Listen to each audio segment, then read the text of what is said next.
Hello dear students, मैं रवि कुमार आप सबका स्वागत करता हूं आपके अपने YouTube channel path of success UP board में। प्यारे बच्चों, पिछले क्लास में हम लोगों ने कहां तक पढ़ा था? दर्पण से संबंधित कुछ महत्वपूर्ण परिभाषा यानी गोली दर्पण से। आज हम लोग पढ़ेंगे गोली दर्पण में प्रतिबिंब बनने के नियम, यानी प्रतिबिंब बनता है गोली दर्पण में। गोली दर्पण प्यारे बच्चों दो प्रकार का होता है, एक अवतल और एक उत्तल। अवतल में 6 प्रकार के प्रतिबिंब बनते हैं, उत्तल में 2 प्रकार के। उसी प्रकार वह कैसे बनते हैं उनके लिए 3 नियम होता है। उन्हीं 3 नियमों को हमें पढ़ना है, लेकिन उससे पहले जैसा कि हर बार बताया जाता है, आप लोग चैनल को सब्सक्राइब करेंगे, वीडियो को लाइक करेंगे, वीडियो को शेयर करेंगे और वीडियो पे जोरदार कमेंट करेंगे। तो ज़्यादा समय न लेते हुए आप लोगों को टॉपिक की ओर लेकर चलते हैं। टॉपिक है गोली दर्पणों में प्रतिबिंब बनने के नियम। कैसे बनता है? तो प्यारे बच्चों, किसी भी गोली दर्पण में प्रतिबिंब बनने के 3 नियम होते हैं, लेकिन उनमें से हम लोग 2 नियम का पालन करके क्या करते हैं? वो 2 नियम का पालन करके हम लोग गोली दर्पण में प्रतिबिंब को बना लेते हैं। कम से कम 2 नियम को तो लिखेंगे। किसी वस्तु का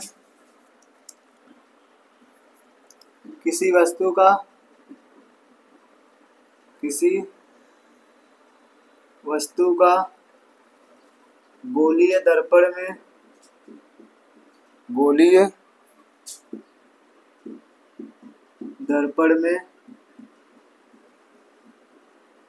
प्रतिबिंब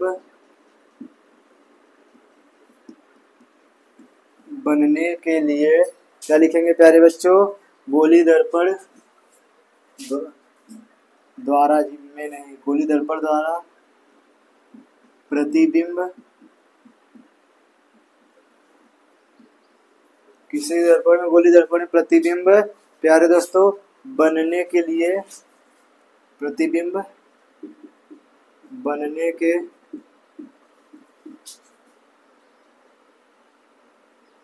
3 नियम होते हैं। कितने नियम होते हैं प्यारे बच्चों? 3 नियम होते हैं, जो फिर लिखे जिसमें से 2 नियमों से प्रतिबिंब बनाया जा सकता है। तीनों नियम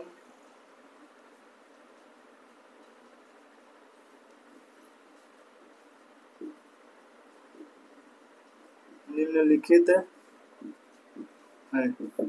प्यारे दोस्तों, सबसे पहले मान लीजिए हमारा गोली दर्पण हो गया। अब इस पे देखेंगे, अगर इतना जगह लेंगे तो यह भी समतल होगा, इतना जगह लेंगे तो यह भी समतल होगा, इतना जगह लेंगे तो यह भी समतल होगा।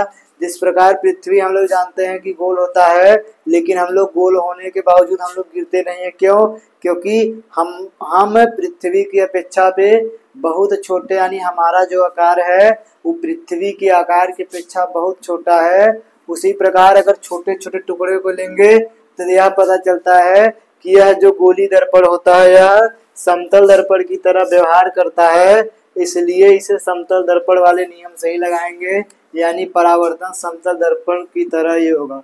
तो लिखेंगे प्यारे बच्चों, पहला नियम यानी प्रथम नियम क्या होता है? प्रथम नियम होता है मुख्य अक्ष के समांतर, मुख्य अक्ष के समांतर आने वाली प्रकाश की किरणें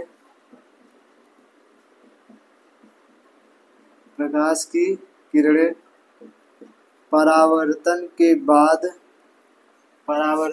बाद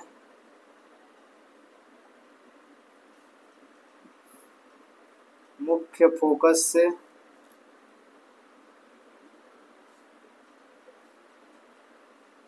मुख्य फोकस से होकर जाती है। अगर जा रही है प्यारे दोस्तों तो कौन सा दर्पण होगा? अवतल दर्पण में।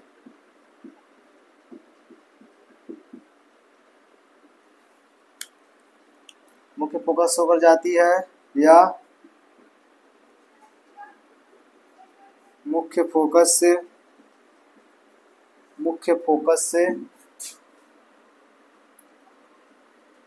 आती हुई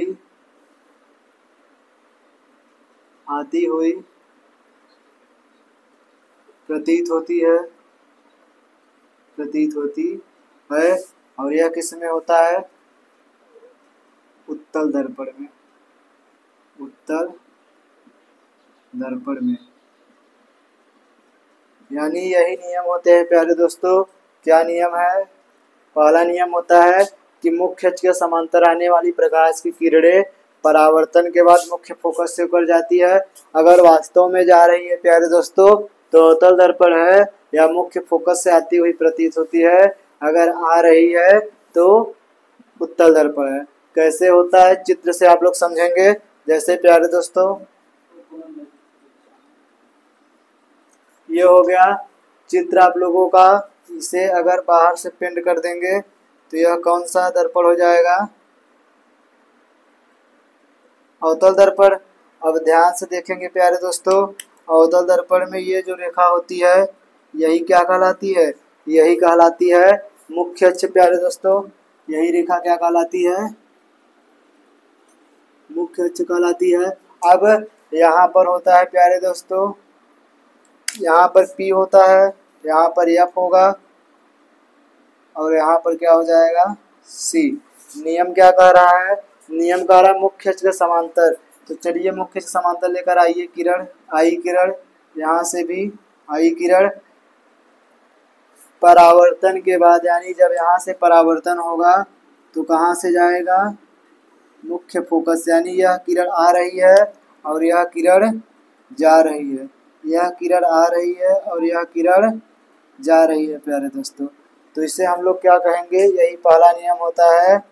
याद करेंगे आप लोग कि मुख्य अक्ष के समांतर आने वाली प्रकाश की किरणें परावर्तन के बाद मुख्य फोकस से जाती है अवतल दर्पण में। उत्तल दर्पण में क्या होता है? ध्यान से देखेंगे प्यारे दोस्तों, यह हमारा उत्तल दर्पण है। अंदर से पॉलिश किया जाता है,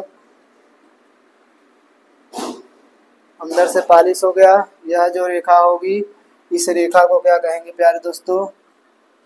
इस रेखा को कहेंगे मुख्य अक्ष। अब मुख्य अक्ष हो गया और प्यारे दोस्तों इस तरफ क्या होगा?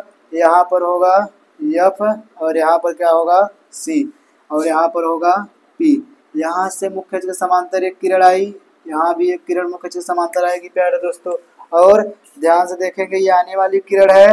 अब परावर्तन के बाद इन्हें जाना तो चाहिए था फोकस पे, लेकिन यह फोकस पे न जाकर फोकस से देखो लौट गई। क्या हो गया प्यारे दोस्तों?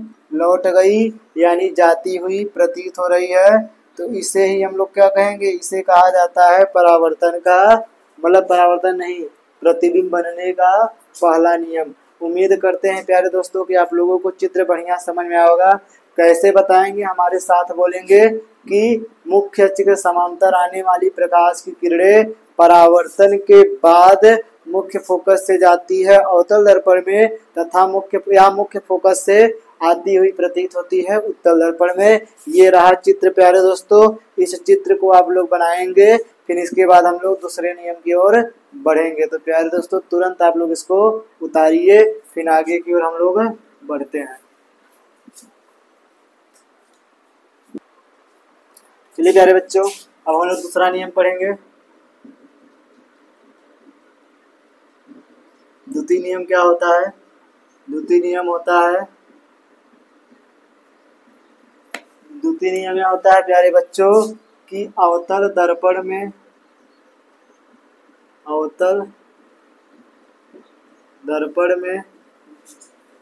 मुख्य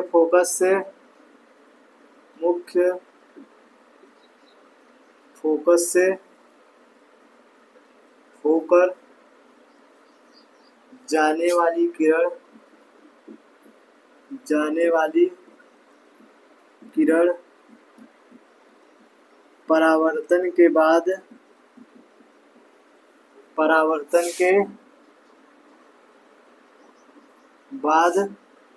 मुख्य अक्ष के समांतर हो जाती है। मुख्य अक्ष के समांतर हो जाती है।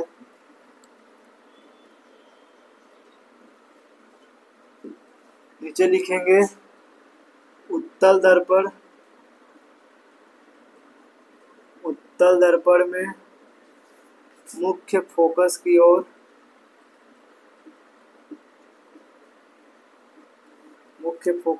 ओर आने वाली प्रकाश की किरण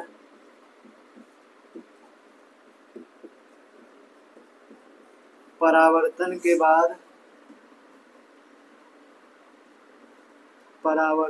बाद मुख्य अक्ष के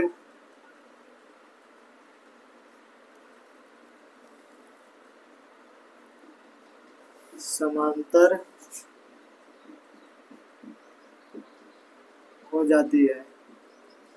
प्यारे बच्चों, दोनों परिभाषा में क्या अंतर है, ध्यान से पढ़ेंगे तो यहाँ लिखा है अवतल दर्पण में मुख्य फोकस से होकर जाने वाली किरण परावर्तन मुख्य अक्ष के समांतर होती है, और उत्तल दर्पण में मुख्य फोकस की ओर आने वाली प्रकाश किरण। तो ध्यान से देखेंगे, दोनों चित्रों को बनाने का प्रयास किया जा रहा है।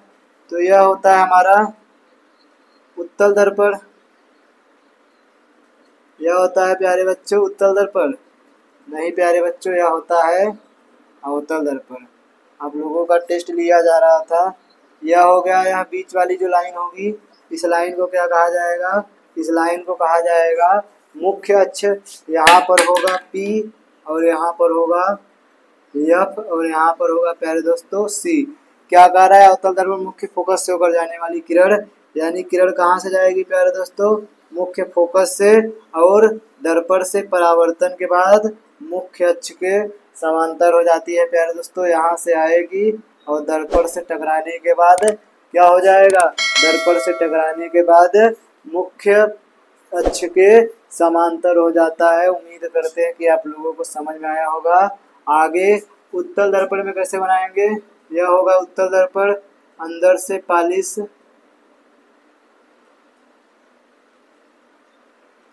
पालिश और यह बीच वाली लाइन मुख्य अक्ष, सॉरी बच्चों, यह हो जाएगा मुख्य अक्ष, और यहाँ पर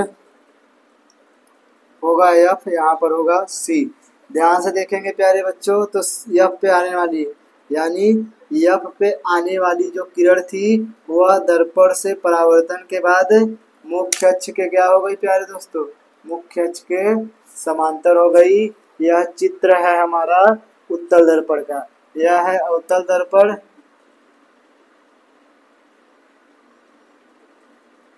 और यह है प्यारे दोस्तों उत्तल दर्पण।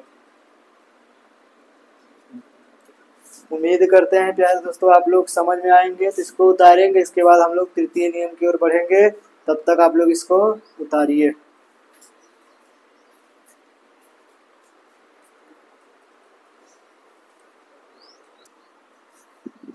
चलिए प्यारे बच्चों, अब हम लोग पढ़ेंगे तृतीय नियम क्या होता है।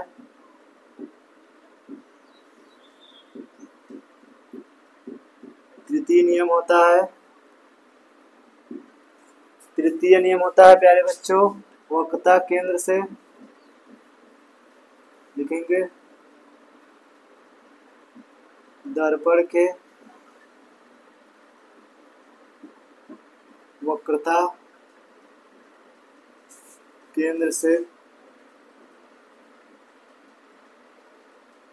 होकर जाने वाली, वक्रता केंद्र से होकर जाने वाली कौन सा दर्पण रहेगा प्यारे बच्चों, अवतल दर्पण में। या वक्रता केंद्र की ओर आने वाली वक्रता केंद्र की ओर आने वाली प्यारे बच्चों मतलब उत्तल दर्पण।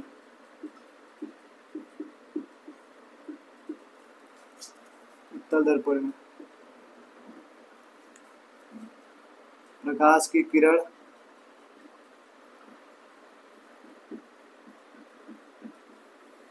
परावर्तन के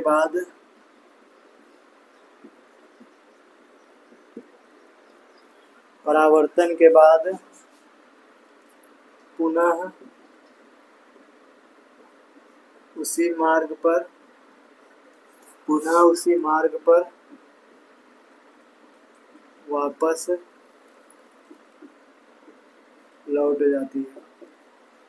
यानी प्यारे दोस्तों तीसरा नियम हमसे यह कहता है कि दर्पण के वक्रता केंद्र से होकर जाने वाली अगर होकर जा रही है तो अवतल दर्पण या फिर वक्रता केंद्र की ओर आने वाली उत्तल दर्पण में जो प्रकाश की किरण होती है वह परावर्तन के बाद पुनः उसी मार्ग पे लौट जाती है। जैसे प्यारे दोस्तों देखेंगे यह है हमारा अवतल दर्पण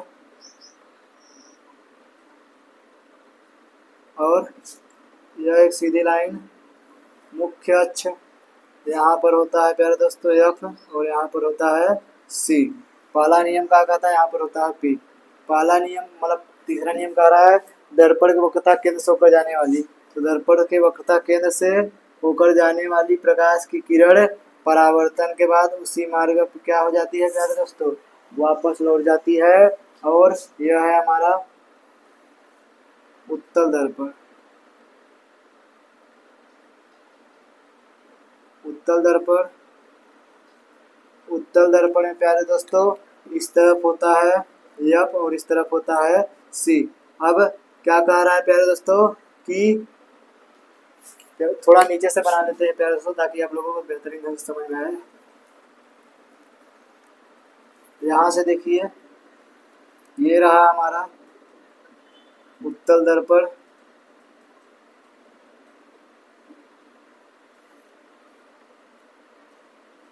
यह है उत्तल दर्पण और यहाँ है हमारा F और यहाँ है हमारा C।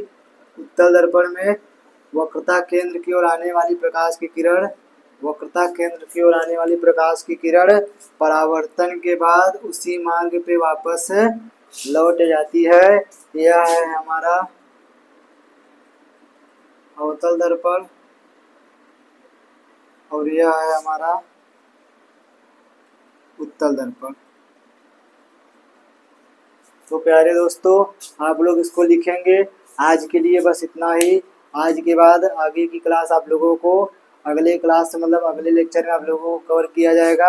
यहाँ पर इसलिए क्लास छोड़ दिया जा रहा है, भले ही 10, 15, 20 मिनट जितने मिनट क्लास होगा, क्योंकि आगे जो है वह प्रतिबिंब का बनना है प्यारे दोस्तों। और प्रतिबिंब बनना उत्तल दर्पण में 6 प्रकार का, उत्तल दर्पण में 2 प्रकार का, 8 प्रकार का अगले वीडियो में कवर किया जाएगा। और गारंटी के साथ कह रहे हैं इस तरीके से समझा दिया जाएगा कि आप लोग भूल नहीं सकेंगे। तो आज के लिए बस इतना ही प्यारे दोस्तों। आप लोग इसको उतारेंगे, इसको ध्यान से पढ़ेंगे, फिर मुलाकात होगी आप लोगों से अगले क्लास में। तब तक के लिए प्यारे बच्चों बाय और थैंक्स।